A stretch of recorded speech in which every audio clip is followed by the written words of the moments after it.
Hey guys, RageCage20 here, coming back with another classic dungeon. Today we are doing Blackrock Deeps. I believe that is the term, is the right name. Uh, and of course, to get there, just like everyone, you just gotta get the Blackrock Mountain. Now, whether you're coming in from Burning Steeps or Searing Gorge, the pretty much process of this is exactly the same. For those of you who do not do this in Group Finder, you got to get to this chain right here, the actual chain that's in here, and yeah, I believe you want to get over to this side of it so that you can get on the chain and write it down. If you can fly, you can obviously just fly right into here. But we're kicking it old school just in case some people don't have all the rich monies and all the flying stuffs. What you do is you come in here. Because if you watch my 1 through 100 video, you'll remember that I was at that point at one point. No mounts, no monies, no heirloom gear, no nothing. Just starting fresh. And some people actually do that. So this is how you get here the non-played this game for a million hours kind of way. You keep turning around till you find these chains. You gotta ride on these chains. Don't fall off or you will die. There will be no saving grace for you. You see this guy? This is the guy, if you remember, that brings you to Molten Core, or whatever it's called, that raid. And then you gotta get into this quarry here, and you keep following it all the way to Blackrock Depths. You should be able to follow a map at this point in the game, and you just follow it straight up there. You kind of have to go a little bit. Oh, hey, there's a rare spawn. Cool. I'm gonna save him just in case someone's actually around level 50 and wants to take him out themselves. With that boost of XP, you know how much I love those rare spawn boosts. They are very nice, very helpful to the leveling process. It's almost like doing a quest or two worth of experience just for killing something pretty easy. I love it. What's up, sir? How you doing? Alrighty. Alright, after a long walk, we are finally here at Blackrock Depths. Now, this dungeon is another big long one, and people don't really like to do it because it's so big and long. I mean, look at all these bosses, and then there's some bonus objectives on top of that. Now, I hate running these dungeons with a group of people because they like to skip the whole dungeon. You can just go here and go to one of these two. I don't remember which one it is, and you can just drop down, beat like two bosses, and then bam, you've beaten the dungeon. You get the full credit for it, and I'm not about that. You just beat this guy and this guy and you're done. See, I'm not about that. They kind of put these bosses in here for a reason, and I like to actually use that fucking reason. So I'm gonna show you the legit way to do this. What I like to do is go for this ring first. These people want to play, huh? These people want to play. Alright, we play it. Usually you gotta clear out this whole area because these people can be quite annoying. And you want to go for, actually not the ring, you want to go for the detention block first. Go for this high interrogator. I mean, there's really not an order, but this just seems to flow the best. For me, whatever order you do it in, it's going to take a while. Because this is a long dungeon, like I mentioned. This is not for the faint of heart, unless you just want to skip everything for the boost of experience. I get it, but for me, I love dungeons, and I like to take my time and enjoy the dungeon and the dungeon experience, but I understand why people don't. Alright, so here's the first boss right there. Boom. She always has these people with her. Just chain these mothers down. Oh, you want to play, huh? You want to play? Get a little whack of my staff? Alright, first boss down. Let's see what she drops. Just a little gem offhand thing. Oh, wrong button. Here's a little bobble. Alright, after that you can just head straight back up the way you came. There is some weird detention block stuff. I'm sure there's quests there, but you can get like keys off of people and open it up and all that weird gobbledygook. I don't know. Anyways, next we want to head over for the ring here. And we want to go for Lord Rokor and the Houndmaster first. At least that's the way I do it. You can do whatever way you feel is fit, you know? I don't fucking care. Does not matter to me. It's just the way I do. I think it flows the best. The halls of law. Of course, you can go in there at any moment and do the ring. But look at that. The boss is right there. We'll just find him and just kick his ass. Give me, sir. Sir. This guy is just a typical tank and spank. You know, you kill him, and that's just how it is. I gotta check the sound effects real fast.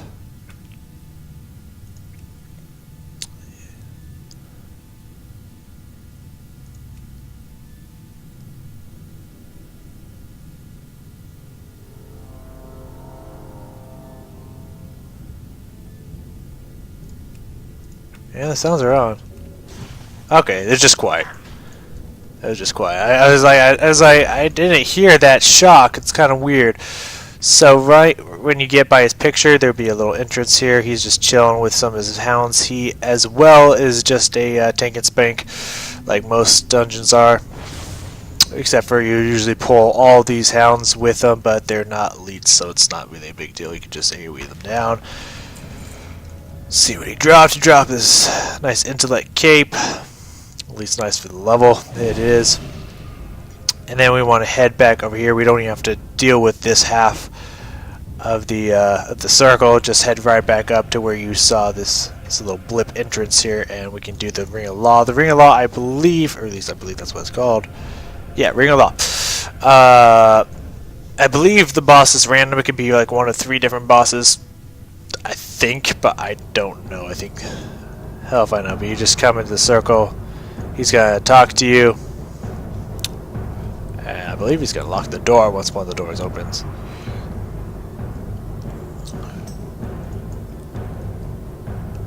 Okay. Yeah, he just opens the doors. A bunch of creatures usually come out, like spiders and stuff like that. And then eventually a boss is going to come out. I don't know if he only opens one. It's the door shutting. Or what, but eventually a boss will come out. I think it's always random, but again, I don't know. I've ran this a couple times, but not that many times. And then once you beat all of them in here, gotta get them all. Then he'll open the next door.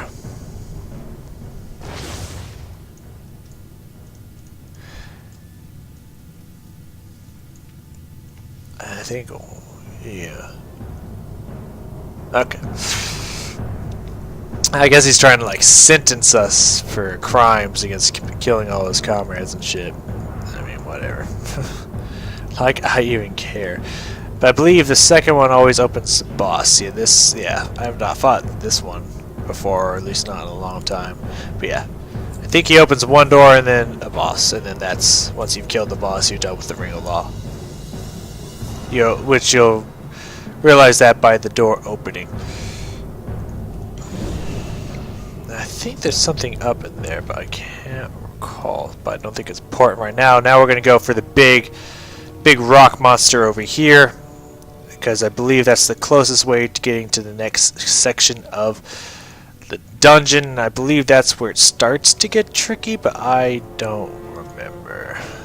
And I don't know if this gate used to be locked back in the day, but it doesn't seem to be locked now, so who knows. But again, don't quote me on that. I don't remember.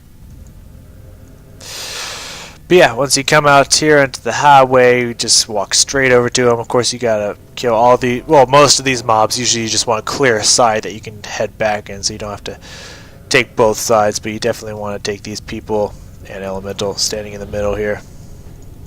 That's only gonna kill him. Curses. Perfect. Then we can go right over and take him. Usually you don't have to take the sides if you don't want to, because they're so far away, it doesn't really make a difference. I guess we'll throw a lava burst at him. Boom! 300 get out. And bam! Another boss down. The last one dropped his leather waist. Can't really... you can kind of see it. This one dropped a one-handed mace, which is a strength, so like for a tank, like a warrior, paladin or something. Now we just want to follow the map up the highway to the city, so we can fight those 2 bosses, and that will be the last bosses of the first section of this map. And then there's actually a section of this dungeon that they cut out completely, which from the what's it called, queue, yeah, dungeon finder queues and stuff, which is really sad because I mean, it's a little complicated and a little confusing, like a tiny bit, not like a whole lot, but you know, it is a little tricky because you gotta know what to do, and so maybe they figured, you know, we don't want people to get upset and angry because they don't understand what to do and whatnot, so we'll just cut it or something. I don't know what their idea was behind it, but they did. There's a few bosses that were cut from this dungeon, and it pains me because I love dungeons and I love the old style of this game, and so I miss it. I drop an Ace of Elements and some wrists, which you won't be able to see, but some agility, stamina, metal wrists for those hunters and shamans. And here's the final boss right here. Sometimes he's all the way up at the top section. Sometimes he's just chilling at the entrance. All you gotta do is kill him. He's really easy. He's just pure tank and spake, but he has got these like big bodyguards with him. And let's see what he dropped. Some intellect male shoulders for them shamans. And I believe the next entrance section is up here, or is it back in the Ring of the Law? I'm pretty sure this place comes out. Or does it? Can't remember. Should remember. Can't remember. Okay, yes. It opens up into here. As you can see, there's like these guys and this guys that are all cut out. I think even these guys are. Yeah, even these guys are like all cut out of the dungeon and dungeon finder, and it just starts with these three, or four, I guess these four. It just does these four, which is weird. It cuts out like a huge chunk of the dungeon that could be its own dungeon. It's very odd to me. I don't know if this is odd to y'all, but that's odd to me. But probably because it's really difficult to find your way around this section of the dungeon. Now I'm gonna have to remember how to do it myself. I know it's not in the Black Vault, and I might be going the wrong way, which is okay. I can head back if that is the case. Okay, you know, I don't have time for y'all.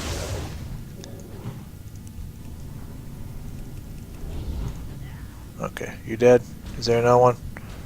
You tiny little gnome? I didn't even see you there. Pretty sure this is not the way to go. No, I don't think it is. But there's a... Oh, it's a way to go to get these bosses. Okay. Whatever. Or is it? Man, I don't even know.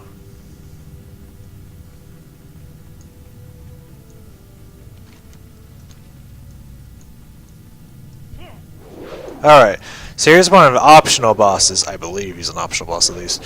That's kind of cut out from the game because he doesn't really follow the main beaten path of this place. It's kind of weird, not gonna lie. Man, y'all need to get out of here. So this is a pyromancer. I mean, I don't know what's up with these gates. I've never fought this guy legitimately, like ever, so I wouldn't know what he does or what's up with all the gates, but he is a boss in this game that is actually cut out, which is sad.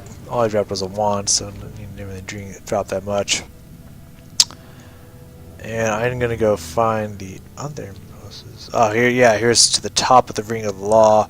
There's probably two other bosses up in the section where I came from, back in the houses. That is also kind of an option. There's all these people over here that you can fight, but they're pretty much just to spectate the Ring of Law, which you need to circle around to get to the next section of the dungeon.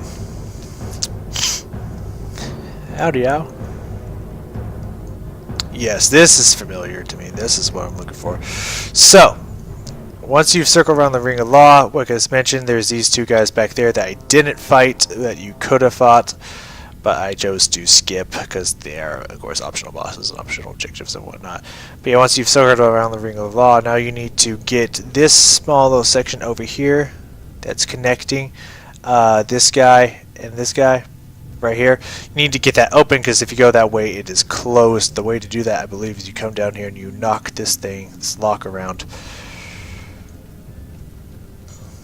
Oops, I attracted them. You die now. Yeah, you knock this thing, which unlocks it and lets it spin freely so that the top section is unblocked or moves or shifts or something like that. Just a small thing that you can get lost in here if you do not know about. So, you know, keep that in mind.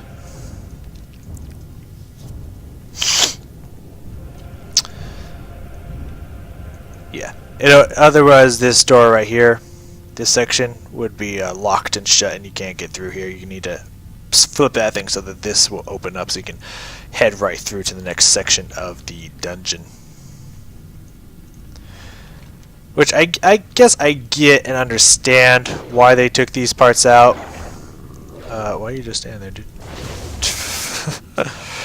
It makes sense, I get it. It's because this is kind of like you're not really fighting much, not really a whole lot of XP, and it's also very confusing. People can get lost and stuck very easily. I get that. Y'all stay away from me now. But I like dungeons, and I like every bit of dungeons, so I think it's important. You fall down here, here's the next boss. I assume most of these bosses are tank and spank, but again, I haven't ran this dungeon legitimately, like this section of the dungeon legitimately ever, so I want to know. I want to know if these guys are tank and spank or not, but most of them are, so I'm just going to make that assumption. Whoa, okay, that is weird with my blue skin. But even weirder how revealing it is. Not that I'm complaining, you know, don't mind. So this next guy boss we just saw right there is hanging out with all these golems. I guess he's the one who constructs them and sets them to life or something like that. I don't know. But there, you know, this whole quest line and interesting lore and whatnot with this. He brings these guys to life. I think that's kind of what he does, his big old thing. You drop this ring. What's the guy here? Strength, stamina, dodge is actually really important because most tanks have a hard time getting rings with those stats around this kind of level. So it actually kind of be nice that they put that in here. But, you know, whatever. Not important. So now we're almost back to where this place loops around in the Dungeon Finder queue actually brings you into again. As you can see, it's only a small section, but it's been like 1, 2, 3, 4, 5, 6, 7, 8. 8 bosses that I just got out. But, I mean, again, this place is fucking huge. Now this part is where it gets a little bit confusing. What you want to do, or if I recall correctly, you want to buy a bunch of beer and give it to this guy over here or this guy, one of these two, and they start a riot which causes the bosses to come out. As you can see, this is one of the bosses. And Ribley or whatever his name, I don't know if he comes out too, if he's on the other side of this wall. But yeah, he is also another boss. That's also the other box right there, who activates when the riot breaks out and whatnot. So you gotta buy, yeah, these ale from this guy. I think you need a couple. Let's buy like 5 just to be safe. I don't remember. I think you need to do this quest, yeah, to give him some ale and shit. Get him drunk as fuck. Watch your back. Talk to me. I don't know enough.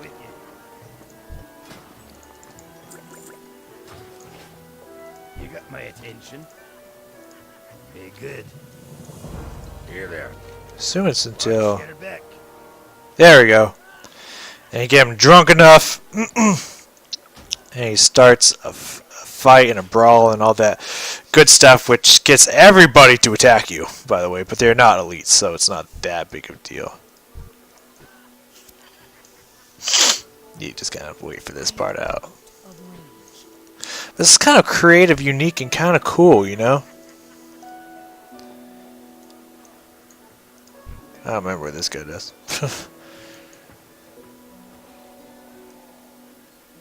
Looks like he's hammering away over there.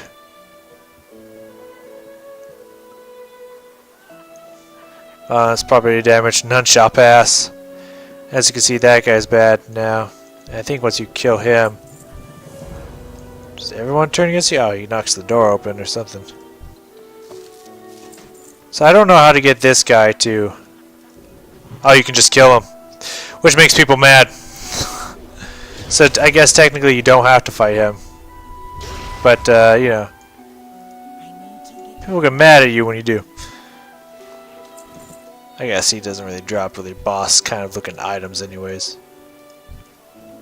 We are investigating. I guess we can put down some sick earthquakes under these fools. But yeah, then eventually they get upset that you attacked all their shit. You know, they're kind of upset about that part. I don't know why. I don't want to pick up the items. So yeah, I don't remember where the other boss is, but I'm sure he's just like that guy, so we can just kill him and whatnot. And yeah, You can just head out, and now you're on the other side of the Forge City where this this machine drops you off at. I believe this is, yeah, this is exactly where the dungeon begins again, like I mentioned. This is where the other dungeon leads you off. So as you can see, there's not like a whole lot that happens in that little section that's cut off. But I mean, I feel like they should have left it in or something. But yeah, here's where everybody remembers this place to leave off at. With this boss first. He doesn't really do much. I think he summons some like elementals or some shit, but you know, he doesn't really do much at all. But he drops this really cool pole arm that you're lucky if you can get. Because it's not a rare drop, but it, you know, doesn't drop every time. But if you get it, it looks really cool. Most people are running the dungeons run up this direction.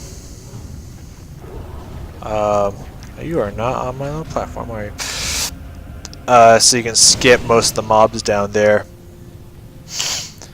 Then you just head around these guys. Kind of drop off here, fight these guys. And then you can kind of shortcut. That's not really a shortcut, but another little. That's the path that most people choose around this. Every time I run, at least. That's the path people generally tend to choose. And then you talk to this guy to start this whole. What is he called? The 7. Yes, the 7. You challenge the 7, and they are one after the other. Once one dies, the other one will awaken. You just look for who that is and start the fight. They're all very easy. They all have very, very low health. The final one has a very little bit more health, but still a very low amount of health. So yeah, the 7's really easy, but they have like 10,000 each. So I mean, I think maybe that's the challenge to them. But once you beat all 7 of them, you can open this chest and then move on. I need to sell all my shit. Now, if you head over this way, as you can see on the map, you can head over to the Molten Core. Before when people do the quest, this is used to be the way that they had to get to the Molten Core. You actually had to go through a dungeon to get into the raid, which I mean I think is unique, but you know, that might have been annoying at first until people learned the ability, or not the ability, but got the quest done so that they can go through here. So this section, people tend to never pay the fuck attention, which can be very frustrating. You're looking for these flame keepers. You need 2 of them. Now you have to, once someone kills a flame keeper, you have to read his body, and it will tell you who got the loot, because no one else can loot his body and get the item that you need from him. You need to get those torches, so pay attention, people, when you're at this section of the dungeon, that when your team kills a flame keeper, first off, stay together, because that makes it very hard and frustrating and confusing. Stay together. And when you kill a Flamekeeper, read his body to see who got the torch. I can't tell you the number of times people get pissed off at each other because someone doesn't read the body and doesn't get their torch, and the whole team's yelling at them like, dude, get the fucking torch. Once you get the torches, you come over here, and whoever has the torch, you light both of these braziers. Braziers. I don't really know how to pronounce that. And that will open the door for the next boss, the last section of this dungeon, technically. Does not wish to be disturbed. Please, get the fuck away. So this boss is really easy. I see a few tanks who kind of fuck this up somehow. Pretty much all these guys you see here, they're going to shoot fire across this strip. Just when you fight them, like start the fight, like if I can drag his attention, and then while these guys are shooting fire, just tank him right here, so that no one has to be in the fire at any point. I mean, it sounds like a no-brainer, right? But I can't tell you the number of tanks I see taking fire damage. Makes no sense to me. But here is the end of this dungeon, and we only skipped like 2 bosses and this guy, kind of, because I don't know where the fuck he was. But we only skipped like 2 bosses, but this dungeon is long. Very long. Normally you fight at least one side, you choose one side, usually people choose the left side, and you fight all the way down it. Kill all these people. And then you aggro the boss. I think at one point he becomes and vulnerable to damage, and then you kind of kill his wife or priestess or whatever you want to call it. And then she'll usually die, and then he becomes vulnerable again, and then you finish him off. And that right there, good ladies and sirs, is the except for we skipped that bonus objective, that is the dungeon complete. And I hope you enjoyed the long version of Blackrock Depths, and I will see you in the next dungeon.